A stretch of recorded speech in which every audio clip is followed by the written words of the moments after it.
BBC Television presents... Hancock. Who we got a frame today, Hancock? Who we got in the frame? I'm glad you corrected yourself, Sergeant James. We are the honest face of policing. However, looking at your face, I'll rephrase that to I am the honest face of policing. Corruption is corrupting, Sydney. From a little corrupt acorn, a massive corrupt oak tree can grow. So what are we dealing with then, Hancock? An acorn thief? No, that's a metaphor, Sid. What I mean to say is that if you take your eye off the ball, it can smack you right in the chops. No, they're gonna have to get up early to put one over on me, Hancock. Glad to hear it, Sid, because the first client to face the new socially distanced arm of the law will be here in a minute. He's got a noisy cock, apparently. A noisy what? I don't like the sound of that. His neighbours don't like the sound of it either. So what's a noisy cock, if you don't mind me asking? If it's medical, I don't think we ought to handle it. No, relax, Sergeant James, there's nothing to worry about. The man in question keeps chickens, and their cock keeps waking the neighbours. Oh, it's an animal disease, is it? Oh, well, that's all right. This has got East Cheam Council written all over it. One of the bloke's neighbours doesn't happen to be a councillor, do they? Right, Sydney, we're going to have to tread carefully. I can sense the clammy hand of local council power politics. Mrs. Wright from East Cheam Council is bringing along a Mr. Phibb for us to fine, and to bind him over to keep the peace vis-a-vis shutting the wretched bird up. However, Sydney, if we play our cards right, we might just get some free eggs out of this. Cooey! This is Hancock's Heroes. I'm Mrs. Wright. I brought the offending gentleman, Mr. Phibb. He didn't want to come, but I said he had to. Indeed it is, madam. This is operating headquarters, and I'm Inspector Hancock, retired of course, and this is ex-Sergeant Sidney James. So this is Mr. Phibb, is it? The man whose cock won't stop. But I haven't got one. A cock, I mean. That could be very unfortunate, if you don't mind me saying. But he has. He definitely has. He's got an enormous one. Strutting about the garden. It's the size of an emu. It wakes me up every morning, as soon as the sun rises. So, Mr. Phibb, you're saying you haven't got a cock, which directly contradicts what the respected councillor is saying. Yes, she's making it all up. I keep rabbits, and I keep emus. Bunnies, they don't make a sound unless they're munching carrots. She's been drinking. Mr. Phibb, the whole of Acacia Avenue in East Cheam will back me up on this. Your garden is like a farmyard, and you sell eggs at your front door, not carrots or bunnies, and that also has to stop. Prove I've got a cock. Show it to them. You can't, can you? Of course I can't bring the flaming bird in, but I can certainly hear it. I do have photographs of your chickens, however, and please stop using this as an opportunity for your innuendos. Oh, don't be like that. They're not my chickens. They could be any old chickens. It's not me keep talking about cocks. Where exactly have you seen this cock, Mrs. Wright? Well, to be honest, I haven't actually seen it.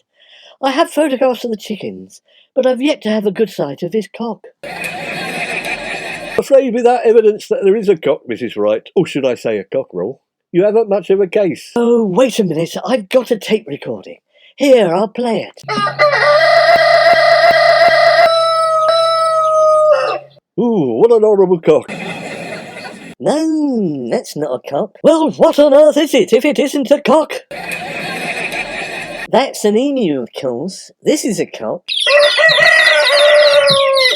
Like that. I've got a nasty feeling you're pretending to be a cock, aren't you, Mr. Phibb? Oh yes, that's exactly it, because it helps the chickens. It makes them feel at home like a man about the hen house, you see, and they lay bigger eggs.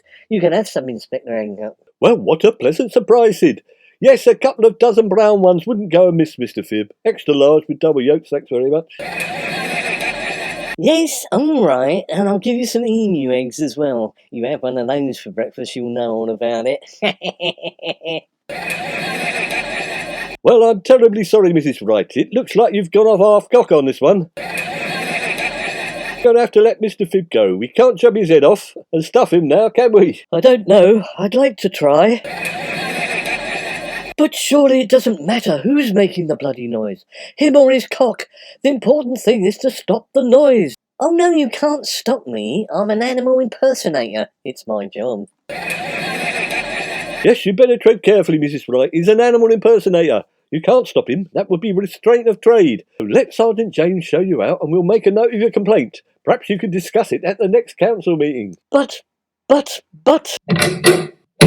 Right, Mr. Phibb, be a good fellow and drop the eggs round tomorrow, would you? And could you make it 3 dozen hens' eggs and half a dozen emus? One good turn deserves another, doesn't it? I'll try, Inspector, but the girls will have to put an extra shift in, won't they? I'll explain it to a good cause.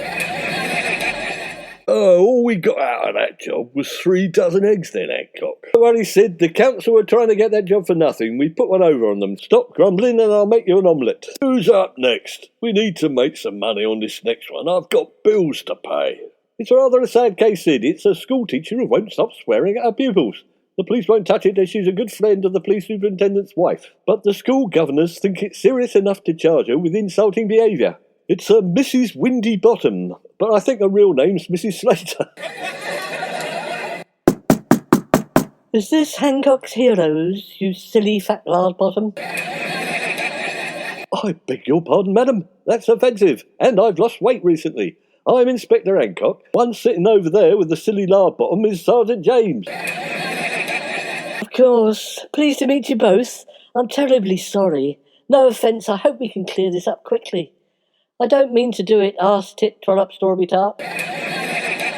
You don't mind me saying, Mrs. Slater, but you do seem to swear a lot. I'm not a prude. I can dish it out with the best of them, but that's too much, even for my ears. Oh, bollocks, you old puke face. I'm terribly sorry, but I've got a medical condition, mate. It's not my fault, so shitty bang bang to you. Well, as it's a medical condition, we may have to make allowances in case you sue us. But it's just that some of the children don't like being called Billy Ballbags. It makes them cry, apparently.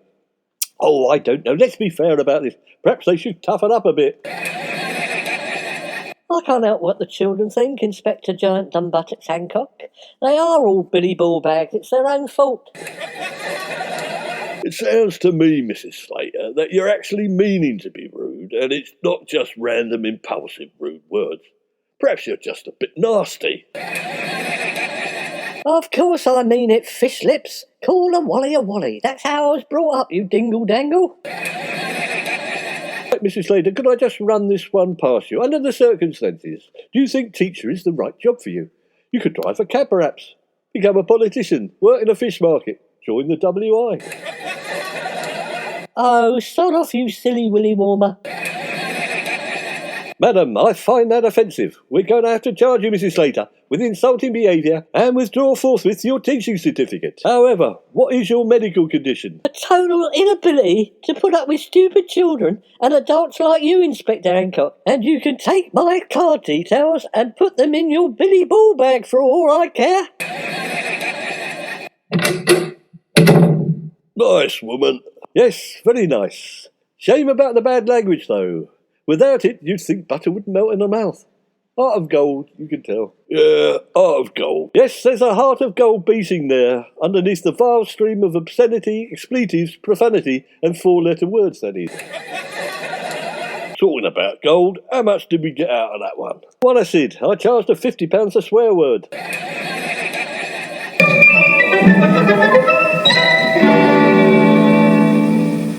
Next one up appears to be some sort of shoe thief, Sergeant James. A man by the name of Mr. Winkle. So he's been turning over shoe shops, has he? We don't know. He keeps leaving pairs of shoes outside this lady's house.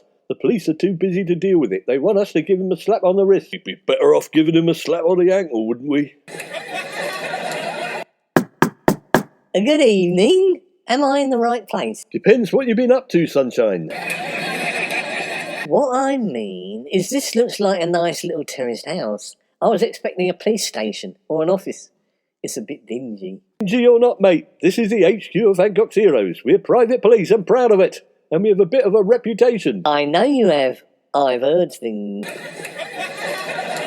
Right, Winkle, why have you been messing about with shoes?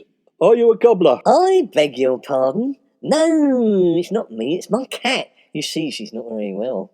I'm afraid this isn't a vet's, Mr. Winkle. It's you we're worried about. You've been putting shoes outside a lady's house and she's not very happy. But that's what I'm trying to say. It's not me, it's my cat Simba. She likes leaving little presents for people. A rat here, a shoe there. I'm not an animal expert, Winkle. Can't you train her not to? Give her little treats when she behaves herself. You'll soon wean her off that sort of behaviour. However, Sergeant James here is a cat whisperer, and for 500 nicker, he'll put Puss back on a straight and narrow. I'm a cat whisperer. Yes, that's right, Sergeant James. You show Winkle here how to do it. Sid's been rescuing little old ladies' cats from trees for over 30 years. Oh, good. You can help Simba. Oh, I would be most grateful. This lady must think I'm a bit old going around collecting up all the shoes that Simba's left. We can't have that, can we? Me odd. So, why haven't you explained to the lady about Simba? I would, but I don't want to scare her. She might get a police marksman to shoot Simba or something. I know the police can overreact at times, but I don't think they'd shoot a little pussycat, would they, Sergeant James? You bring her in and Sid will show you how to train her. All right, I would be most grateful, but I must warn you that Simba is quite a large cat. Nothing that Sergeant James here can't handle, I assure you. The bigger and fluffier the better, eh, Sid? Simba. Simba. Here, Simba. Simba? Where have I heard that name before? It's the sort of name they give pumas and lions and tigers, isn't it?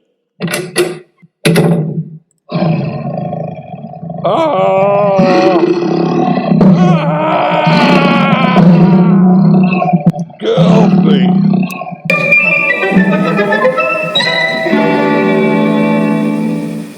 Another eventful day for Hancock's heroes. No 2 days are the same. That's what keeps us going. Sid's fine, by the way. A few scratches. They got infected, but they think he'll pull round once they get the claws out.